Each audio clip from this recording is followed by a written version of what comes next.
كل نفس ذائقة الموت صدق الله العظيم وصدق رسوله النبي الأمين المبين الكريم ونحن على ذلك لمن الشاهدين والشاكرين والحمد لله رب العالمين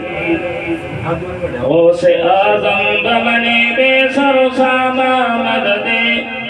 غوث اعظم بمنی بے سر ساما مدد قبلہ دی مدد کعبہ ایمان مدد نعرے امیا غوث اعظم می زنم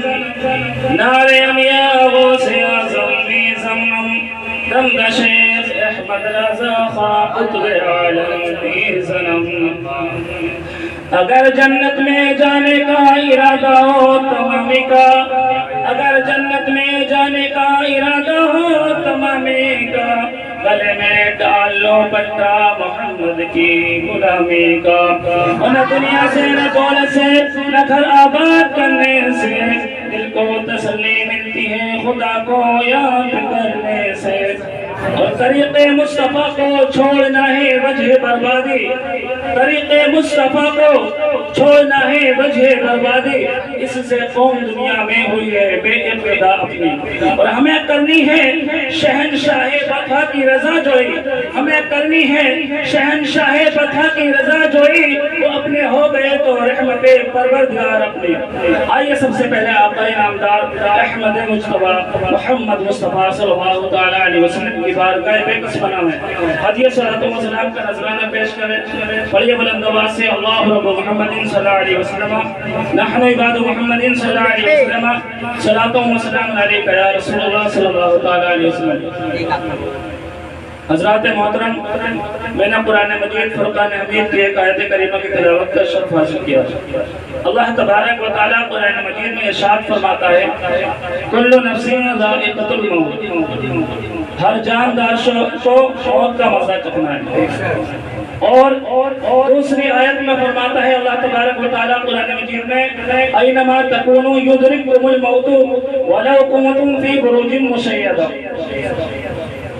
اگرچہ تم مضبوط دلوں میں محفوظ کیوں نہ ہو جاؤ لیکن موت تمہیں وہاں بھی آ جائے گی تو حضرات محترم یہ جو پروگرام ہو رہا ہے یہ ایک بچے گئے 40 میں گئے سلسلے میں ہو رہا ہے اللہ تبارک و تعالیٰ کی بارگاہ میں دعائیں مولا اس محفل کے برکت سے اپنے حبیب صلی اللہ علیہ وسلم کے صدقے وسیلے سے اس بچے کی مغفرت فرما اور اس کو جنت میں اعلیٰ سے اعلیٰ مقام عطا فرما تمامی عزیز و قارب کو صبر جمیل کی توفیق عطا فرما آئیے ایک مرتبہ درود شریف پڑھ لیجیے اللہ رب محمد صلی اللہ علیہ وسلم نحن عباد محمد صلی اللہ علیہ وسلم صلاۃ و سلام علیک یا رسول اللہ صلی اللہ علیہ وسلم حضرات محترم جیسے کہ سب کو معلوم ہے کہ ہر انسان کو مرنا ہے اور ہر انسان کو موت آئے گی لیکن اس میں کسی کا اختلاف نہیں ہے اگر آپ کسی یہودی سے پوچھیں کیا آپ کو مرنا ہے وہ بھی یہی جواب دے گا ہاں مجھے موت آئے گی اگر آپ کسی عیسائی سے پوچھیں وہ بھی یہی جواب دے گا ہاں مجھے موت آئے گی اگر کسی مسلمان سے پوچھتے ہیں کہ آپ کو مرنا ہے تو وہ بھی جواب یہی دے گا کہ ہاں مجھے مرنا ہے لیکن اب باپ بیٹے کی جو ہے رائے میں اختلاف ہو سکتا ہے استاد شاگرد کی رائے میں اختلاف ہو سکتا ہے ہر انسان میں ایک دوسرے میں اختلاف ہو سکتا ہے لیکن موت کے اندر جو ہے کسی کا ایک کا بھی اختلاف نہیں ہو سکتا حضرات محترم آپ جو ہے ایک مرتبہ نبی کریم صلی اللہ تعالیٰ علیہ وسلم جو ہے ایک قبرستان تشریف لے جاتے ہیں، ایک صحابی کا انتقال ہوتا ہے، آپ جو ہے اس قبرستان میں تشریف لے جاتے ہیں۔ پیارے مصطفیٰ صلی اللہ تعالیٰ علیہ وسلم آپ جو ہے اس وقت تشریف لے گئے کہ ابھی جو ہے قبر کھودی نہیں تھی پوری، آپ وہاں پہنچ جاتے ہیں، صحابہ اکرام بھی وہاں موجود ہیں۔ پیارے مصطفیٰ صلی اللہ تعالیٰ علیہ وسلم جو ہے ایک لکڑی کو اٹھاتے ہیں اور زمین کو کریدنا شروع کرتے ہیں اور ارشاد فرماتے ہیں استعیذ باللہ من عذاب القبور۔ پیارے مصطفیٰ صلی اللہ تعالیٰ علیہ وسلم ارشاد فرماتے ہیں، صحابہ اکرام پر عرض کرتے ہیں ہم جو ہے سرکار کی بارگاہ میں بیٹھے تھے، تمام صحابہ اس طریقے سے بیٹھے تھے کہ جیسے ان کے سروں پر پرندے بیٹھے ہوں۔ پیارے مصطفیٰ ارشاد فرماتے ہیں اے استعیذ باللہ من عذاب القبور، اللہ کی پناہ مانگو قبر کے عذاب سے۔ حضرات محترم پیارے مصطفیٰ ارشاد فرماتے ہیں کہ جب اللہ تبارک و تعالیٰ کسی نیک بندے کی روح قبض کرتا ہے تو حضرت اسرائیل علیہ السلام آتے ہیں اور ان کے ساتھ کچھ فرشتے ہوتے ہیں اور نیک انسان سے فرماتے ہیں اے اللہ کے نیک بندے، اللہ تبارک و تعالیٰ کی رضا کے لیے اپنی روح جو ہے نکال۔ حضرات محترم حضرت اسرائیل علیہ السلام اس کی روح کو نکالتے ہیں اور نکالنے کے بعد میں جیسے ہی ان کے پاس میں ایک چادر ہوتی ہے اور جو فرشتے ہوتے ہیں اس چادر کو جو ہے اس روح کو لیتے ہیں اور لینے کے بعد میں اس انسان کی روح کو جو ہے اس چادر کے اندر لپیٹ لیتے ہیں اور لپیٹنے کے بعد میں جو ہے حضرات محترم اس انسان کی نیک انسان کی روح کو پہلے آسمان کی طرف لے کر جاتے ہیں اور وہاں اس کے اندر سے اتنی خوشبو آتی ہے، آسمان کے بسنے والے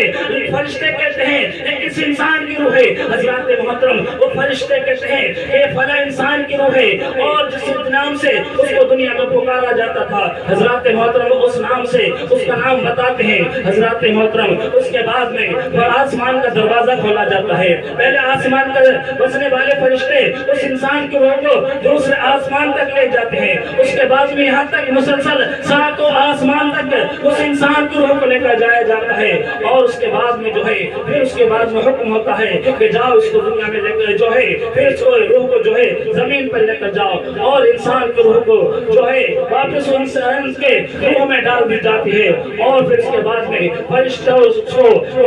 جو ہے منکر نکیر آتے ہیں اور آنے کے بعد میں اس کی قبر میں اور اس کو بٹھا دیتے ہیں۔ میت کو بٹھانے کے بعد میں اس سے سوال کرتے ہیں من رب کا، تیرا رب کون ہے؟ اس کے بعد میں اگر نیک انسان ہوتا ہے، پرہیزگار انسان ہوتا ہے، مومن ہوتا ہے تو جواب دیتا ہے ربی اللہ، میرا رب اللہ ہے۔ حضرات محترم اس کے بعد میں دوسرا سوال کرتے ہیں ماں دینوں کا، تیرا دین کیا ہے؟ تو نیک انسان ہوتا ہے تو وہ کہتا ہے دین الاسلام، میرا دین اسلام ہے۔ اس کے بعد میں تیسرا سوال کرتے ہیں اور اس کا سوال کرتے ہیں انت تقول فی ھذا الرجل، تو اس شخص کے بارے میں کیا کہتا ہے؟ وہاں سرکار دو عالم صلی اللہ تعالیٰ علیہ وسلم کی جلوہ والی ہوتے ہیں، پیارے مصطفیٰ کا دیدار ہوتا ہے۔ حضرات محترم جو مومن بندہ ہوتا ہے، نیک انسان ہوتا ہے تو وہ کہتا ہے وہ رسول اللہ صلی اللہ تعالیٰ علیہ وسلم، یہ تو میرے آقا ہیں، نبی کریم صلی اللہ تعالیٰ علیہ وسلم ہے۔ حضرات محترم اس کے بعد میں جو ہے غیب سے ندا آتی ہے کہ اس کو جو ہے جنتی بچھونا بچھا دیا جائے۔ حضرات محترم اس کے لیے جنتی بچھونا بچھا دیا جاتا ہے اور اس کو جنتی لباس پہنا دیا جاتا ہے اور اس کی قبر کو جو ہے نور سے معمور کر دی جاتی ہے اور اس کی قبر کو جو ہے اتنے کشادہ کر دی جاتی ہے کہ حضرات محترم جہاں تک نظر جاتی ہے اس کی قبر کو چوڑا کر دیا جاتا ہے اور اس کے لیے جنت کی کھڑکی کو کھول دیا جاتا ہے جو جنت سے جو ہے ہوا آتی رہتی ہے۔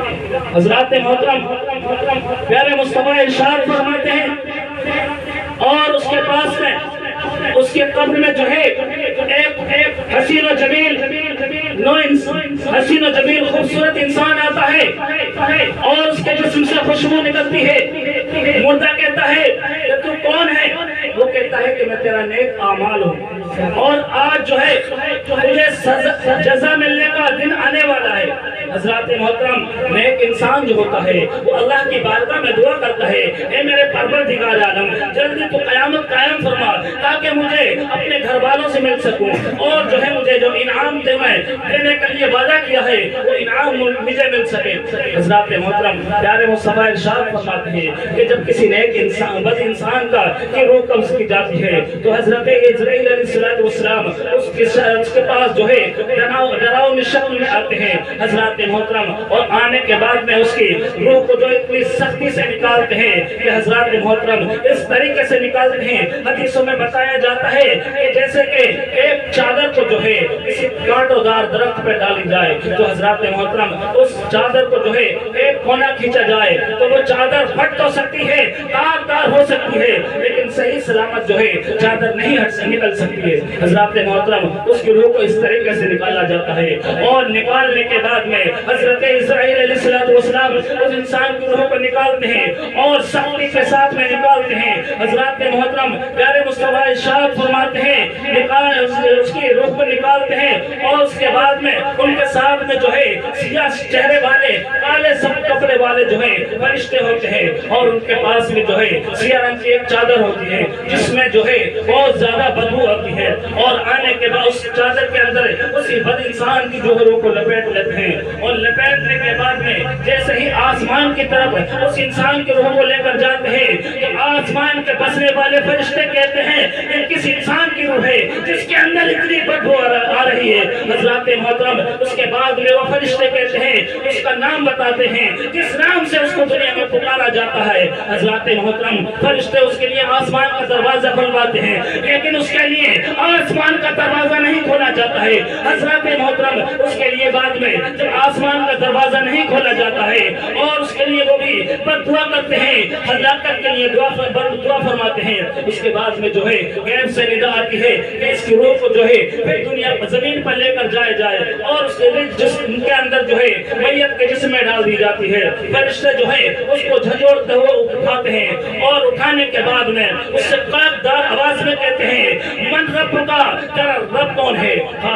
تو حضرات محترم میت جو ہے وہ جو ہے گناہگار انسان جو کافر ہوتا ہے اس کی روح کو جو ہے جھنجھوڑتے ہیں اور اس کے بعد میں انسان کی روح اس کو بٹھاتے ہیں اور سختی سے سوال کرتے ہیں تو وہ کہتا ہے ادری لا ادری، مجھے کچھ معلوم نہیں۔ اس کے بعد میں دوسرا سوال کرتے ہیں دینوں کا تیرا دین کیا ہے؟ تو دوسرے سوال میں بھی یہ جواب دیتا ہے لا ادری، افسوس مجھے کچھ معلوم نہیں۔ حضرات محترم وہ تینوں سوال کے جواب یہی دیتا ہے۔ اس کے بعد فرشتے کہتے ہیں یہ تو نے جاننا ہے کب چاہا تھا؟ حضرات محترم اس کے بعد میں ایک غیب سے ندا آتی ہے کہ یہ انسان جھوٹا ہے، بدکار ہے، اس کے لیے جو ہے آگ کا بچھونا بچھا دیا جائے اور اس کو جو ہے جہنمی لباس پہنا دیا جاتا ہے اور اس کی قبر کو جو ہے آگ کے شعلہ سے بھر دی جاتی ہے۔ حضرات محترم جب کافر انسان کی روح جب اس کی قبر کو بھڑکا دیا جاتا ہے تو شعلوں سے آگ کے شعلوں سے بھر جاتی ہے۔ اس کے بعد میں جو ہے اس کے اوپر جو ہے عذاب مسلط کر دیا جاتا ہے۔ حضرات محترم پھر اس کے بعد میں اس کی قبر جو ہے ایک جو ہے بد شکل انسان آتا ہے اور آنے کے بعد میں اس سے کہتا ہے کہ تیرے ساتھ میں اب تجھے عذاب ملنے والا ہے جس کا تجھے اللہ تبارک و تعالیٰ نے وعدہ کیا ہے، وہ تجھ کو عذاب ملنے والا ہے۔ حضرات محترم میت کہتی ہے، وہ انسان کہتا ہے کہ تو کون ہے؟ حضرات محترم وہ انسان وہ کہتا ہے کہ میں تیرے برے اعمال ہوں جو دنیا میں جو برے اعمال کیے ہیں۔ حضرات محترم وہ جب بد دعا کرتا ہے اس کے لیے تو وہ کہتا ہے اے پروردگار عالم، اے اللہ تبارک و تعالیٰ قیامت کو جلدی قائم نہ فرما۔ حضرات محترم پیارے مصطفیٰ ارشاد فرماتے ہیں کہ اس کی قبر کو جو ہے بہت زیادہ تنگ کر دی جاتی ہے، یہاں تک اتنے تنگ کر دی جاتی ہے کہ اس کی پسلی جو ہے ایک دوسرے میں آپس میں مل جاتی ہے۔ حضرات محترم جب گناہگار انسان کی روح قبض کی جاتی ہے تو بہت سختی کے ساتھ کی جاتی ہے۔ ایک مرتبہ حضرت موسیٰ علیہ السلام کے پاس حضرت اسرائیل علیہ السلام آتے ہیں، آپ کی روح قبض کرنے کے لیے آتے ہیں اور عرض کرتے ہیں اے اللہ کے نبی، میں آپ کی روح قبض کرنے کے لیے آیا ہوں۔ حضرت موسیٰ علیہ السلام اس فرشتے کے تھپڑ مارتے ہیں جس سے کہ آنکھ نکل جاتی ہے۔ جب اسرائیل فرشتے کی آنکھ نکل جاتی ہے، حضرت اسرائیل علیہ السلام اللہ کی بارگاہ میں عرض کرتے ہیں اے پروردگار عالم، تیرے یہ جو نیک بندے ہیں اگر یہ محبوب بندے نہ ہوتے تو میں ان کی روح وہ قرض کرتے ہوئے سختی کرتا، حضرت محترم اللہ کی بارگاہ میں عرض کرتے ہیں اے پروردگار عالم، حضرت موسیٰ علیہ السلام نے میری آنکھ نکال دی ہے۔ حضرت محترم اللہ تبارک و تعالیٰ کی طرف سے دوسری آنکھ عطا کر دی جاتی ہے۔ اس کے بعد میں جو ہے حکم ہوتا ہے کہ جاؤ پھر حضرت موسیٰ علیہ السلام کے پاس جاؤ اور ان سے کہنا کہ ایک جو ہے جانور کے اوپر جو ہے اپنا ہاتھ رکھ دو۔ اور اس کے بعد میں سوال کرتے ہیں، حضرت موسیٰ علیہ السلام کرتے ہیں کہ اس کے بعد میں کیا ہوگا؟ آپ نے فرمایا کہ آپ کے ہاتھ کے نیچے جتنے بال آئیں گے آپ کے ہر ایک بال کے بدلے میں 1 سال عمر بڑھا دی جائے گی۔ پھر پوچھا کہ اس کے بعد کیا ہوگا؟ کہ اس کے بعد پھر موت آئے گی۔ حضرت موسیٰ علیہ السلام نے کہا کہ جب موت ہی آنی ہے ابھی روکو۔ تو حضرت محترم موت کا وقت جو ہے مقرر ہے، نہ ایک لمحہ پہلے آ سکتی ہے نہ ایک لمحہ بعد میں آ سکتی ہے۔ تو حضرات محترم اللہ تبارک و تعالیٰ کی بارگاہ میں دعا ہے کہ ہم کو اور تمامی کو